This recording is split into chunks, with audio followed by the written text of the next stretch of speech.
जीवन में जदि केवे वास्तवता जाना चाहते ना जीवन केमिति जीवा पड़ी थाए केते कठिनता रही थाए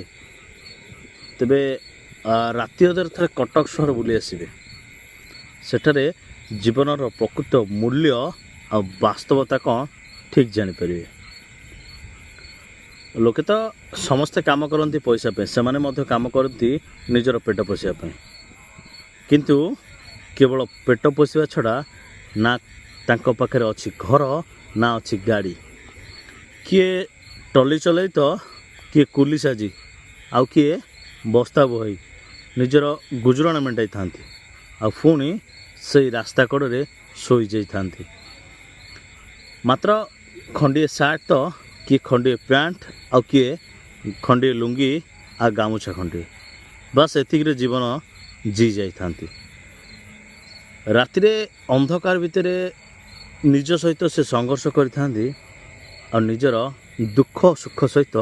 सोई जाइथांती सतरे तांकर जीवन केते दुखदायक आ परिश्रम करती रातिरे मध्य शांति रे सोई पारंती नहीं खोला आकाश तले सोईथांती जदि वर्षा आसिला को दुकान साइड रे तो को स्टेशन रे नहले केतेबेले बस स्टैंड रे एई भली जीवन बीतई थांती। धन्य।